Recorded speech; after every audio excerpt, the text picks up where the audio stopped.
नमस्कार दोस्तों, मैं आशीष कुमार अपने YouTube चैनल आशीष क्लासेस के माध्यम से आपका स्वागत करता हूं। दोस्तों, आज अपनी सीरीज़ के पहले पार्ट में पहली वीडियो में हम लेके आ रहे हैं RBI से रिलेटेड कुछ तथ्य। चलो दोस्तों, शुरुआत करते हैं। RBI, पहली बात, RBI एक्चुअली होता क्या है? RBI को बोलते हैं रिज़र्व बैंक ऑफ इंडिया। क्या बोलते हैं? Reserve bank of India. और RBI होता क्या है? एक्चुअली हर मोस्टली कंट्रीज़ के पास अपना एक सेंट्रल बैंक होता है। जैसे अमेरिका का सेंट्रल बैंक है फेडरल रिजर्व सिस्टम।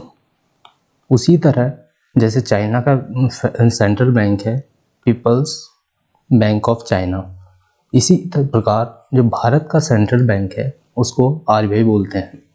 और ऊपर एक फिगर देख रहे हैं आप, इस फिगर में ये फिगर क्या है? एक्चुअली ये फिगर RBI का लोगो है।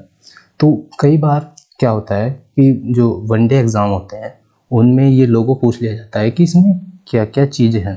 जैसे इसमें आप देख पा रहे हो, ये है पाम ट्री, जिसको हम हिंदी में ताड़ का वृक्ष बोलते हैं। और इसके साथ साथ ये है टाइगर। दोस्त, तो इन चीज़ों को हमें ध्यान रखना होता है कि RBI के लोगों में कौन कौन सी चीज़ें होती है। तो ये चीज़ें हैं RBI से रिलेटेड। आगे चलते हैं दोस्तों।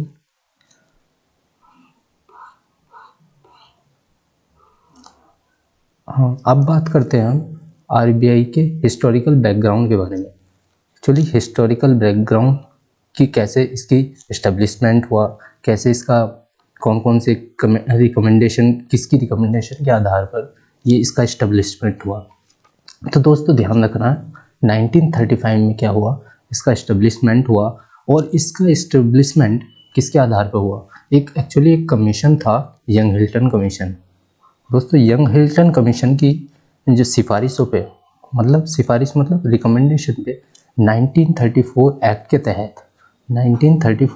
के तहत ये इस रिजर्व बैंक ऑफ इंडिया यानी RBI का गठन हुआ। कब? 1935 में। तो ये तो हो गया आपका इस्टेब्लिशमेंट। ये RBI का establishment 1935 in accordance with 1934 act. 1934 act. अब आइए, एक्चुअली जब ये इस्टेब्लिशमेंट हुआ तो ये पहले as a private bank establish किया गया। लेकिन 1949 में जो आप देख रहे हो, इट वाज नेशनलाइज, मीन्स इसका राष्ट्रीयकरण कर दिया गया। जैसे यहाँ पे लिखा है कि इसका 1949 में राष्ट्रीयकरण कर दिया गया। उसके बाद जब राष्ट्रीयकरण हो गया तो ये फुल्ली कंट्रोल सेंट्रल गवर्नमेंट का हो गया। तब से इसको एज ए सेंट्रल बैंक मानते हैं। ठीक है। उसके बाद अगर हम कुछ इसके स्ट्रक्चर की बात करें तो इसके स्ट्रक्चर में पहले तो एक RBI गवर्नर होते हैं, RBI गवर्नर। फिर उसको एकम्पनीड विद उसके साथ 4 डिप्टी गवर्नर होते हैं। दोस्तों, 4 डिप्टी गवर्नर एज ए इनको हेल्प करने के लिए होते हैं। ठीक। अगर बात की जाए जो फर्स्ट गवर्नर है, चूँकि ये 1935 में उस टाइम पर हमारा जो कंट्री है वो ब्रिटिश गवर्नमेंट के हाथ में था, तो इसलिए जो फर्स्ट गवर्नर हैं वो एक ब्रिटिशर हैं जिनका नाम है सर ऑसबोर्न स्मिथ। और जो फर्स्ट, अगर बात की जाए इंडियन गवर्नर की, तो जो फर्स्ट इंडियन गवर्नर है वो हमारे हैं CD देशमुख। तो वनडे एग्ज़ाम के पर्पज से हमें ये चीज़ याद करनी पड़ेंगी। जैसे फर्स्ट गवर्नर कौन था, फर्स्ट इंडियन गवर्नर कौन थे, तो ये चीज़ होगी कि first governor sir Osborne Smith and first Indian governor जो हो गए वो CD देशमुख हो गए। बात करते हैं, अगर आपसे कोई पूछ ले कि करंट गवर्नर कौन है, तो हम करंट गवर्नर जो फिलहाल है वो है शक्तिकांत दास। और कोई पूछे कि फर्स्ट वुमेन डिप्टी गवर्नर है KG उदेसी। तो ये दोस्तों, ये 2-3 फैक्ट हैं जो हमको एज ए नॉलेज भी होना चाहिए। ठीक है। तो अगर बात की जाए, जैसे यहाँ एकमात्र प्रधानमंत्री जो कि आरबीआई गवर्नर रह चुके हैं वो मनमोहन सिंह। तो ये 2-3 फैक्ट है, ये आप याद कर सकते हो। इसके बाद ये तो हमारी फैक्चुअल नॉलेज हो गई आरबीआई के। अब इसके आगे क्या होगा कि इसके आगे हम एक्चुअली आरबीआई, अब दिमाग में क्वेश्चन क्या आता है, दिमाग में क्वेश्चन आएगा क्या आखिर आरबीआई करता क्या है। तो चलो आगे चलते हैं इसके फंक्शन पे। देखो फंक्शन क्या क्या है, कैसे ये काम करता है, क्या क्या क्या होता है, चलो देखते हैं। तो फंक्शन को हिंदी में बोलते हैं कार्य। एक्चुअली आरबीआई को अनेक नामों से भी जाना जाता है, उसके बारे में भी हम डिस्कस करेंगे। फर्स्ट क्या होता है कि जो ये आरबीआई है, अगर इसके कार्यों पर फोकस करें तो पहला जो कारण हमको मिलता है, एक्चुअली बहुत कारण होते हैं बट मैं कुछ मेन कारण को डिस्कस करना चाहूँगा यहाँ पर। जैसे ये act as a monetary authority, मतलब मौद्रिक प्राधिकरण के रूप में कार्य करता है। इसमें क्या होता है कि जो मॉनेटरी पॉलिसी होती है, जो मौद्रिक नीतियाँ होती हैं, उसको क्या करता है, उसको इम्प्लीमेंट भी करता है और उसको दोस्तों ये मॉनिटरिंग भी करता है, मतलब उसका कार्यान्वयन भी करता है और उसकी निगरानी भी करता है। इसके साथ साथ जो प्राइस की स्टेबिलिटी और इकोनॉमिक ग्रोथ, इन दोनों के बीच में क्या करता है, बैलेंस स्थापित करता है। बैलेंस का मतलब क्या होता है, सामंजस्य स्थापित करता है, मतलब कि प्राइस भी ना मॉडरेट रहे और इकोनॉमिक ग्रोथ भी होती रहे। क्योंकि कई बार क्या होता है, प्राइस बढ़ने से इकोनॉमिक ग्रोथ भी रुक जाती है या वाइस वर्सा हो जाता है। तो इसलिए इन दोनों को बैलेंस करना क्या होता है, प्रायोरिटी होती है आरबीआई की मॉनेटरी पॉलिसीज़ की। चलो अब दूसरे कारण पर देखते हैं कि दूसरा जो कारण है वो रेगुलेटर और एडमिनिस्ट्रेटर का कार्य करता है।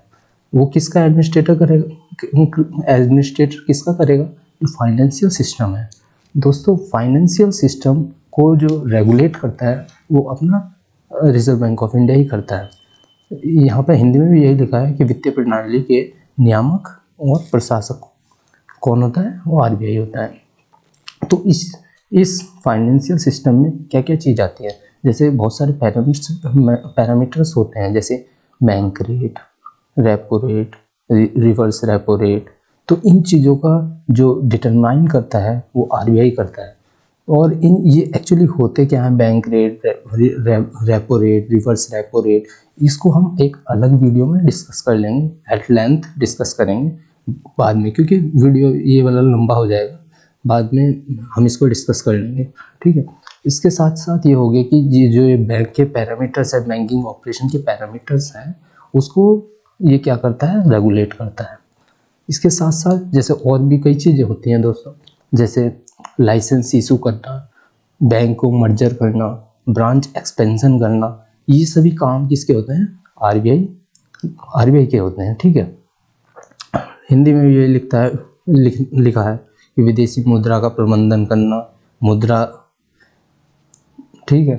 तो अगर और कारणों पे चलें दोस्तों, इसके और फंक्शन और जो कार्य हैं, जैसे हो गया मैनेजिंग फॉरेन एक्सचेंज। दोस्तों एक बात ध्यान रखना, जो फॉरेन एक्सचेंज होता है उसमें केवल आरबीआई डील कर सकता है, या आरबीआई जिसको अथॉराइज करता है, कोई भी एजेंसी यदि आरबीआई द्वारा अथॉराइज्ड है फॉरेक्स में डील करने के लिए, वही केवल फॉरेक्स में डील कर सकती है। तो जो हम ये करते हैं मैनेजिंग ऑफ फॉरेन एक्सचेंज, वो कौन करता है, आरबीआई। ये करेंसी ऑफ इशू, ये इशू मतलब करेंसी को भी इशू करता है, मुद्रा जारी करता, ये इसको बोलते हैं आरबीआई को। रिप्रेजेंटेशन, अब दोस्तों इंटरनेशनल जो फाइनेंशियल इंस्टीट्यूशन होते हैं, जैसे वो हमारा हो गया आईएमएफ, वर्ल्ड बैंक, तो इनमें जो कंट्री को रिप्रेजेंट करता है वो देश का सेंट्रल बैंक रिप्रेजेंट करता है। जैसे सेंट्रल बैंक में हमारा सेंट्रल बैंक क्या है, हमारा सेंट्रल बैंक है रिजर्व बैंक ऑफ इंडिया।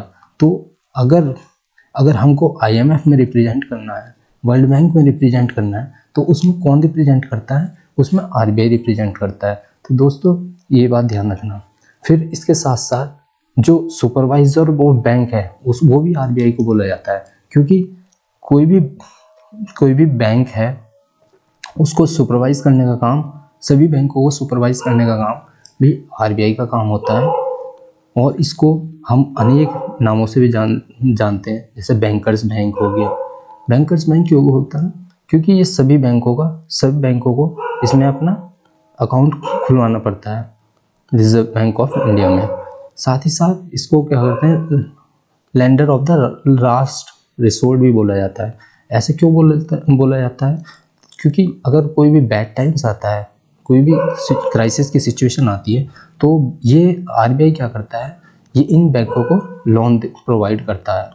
ठीक है, तो ये हो गया lender of the last resort. इसके अलावा भी जैसे बैंकर्स बैंक हो गया, तो ये सब चीज़ें हमारी आरबीआई के वर्क फंक्शन है। ठीक है, तो दोस्तों ये था आज का वीडियो, और इस वीडियो में हमने क्या क्या डिस्कस कर लिया, जैसे आरबीआई के फंक्शन डिस्कस कर लिए।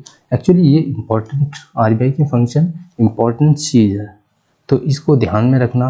और फॉर वन डे एग्ज़ाम के पर्पज़ से ये जो फैक्चुअल नॉलेज है इसको ध्यान में रखना है बस। तो आरबीआई से रिलेटेड आज इतना ही। आज का वीडियो हम समाप्त करते हैं। धन्यवाद।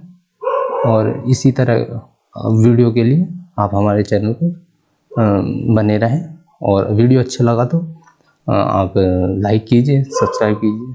थैंक्स।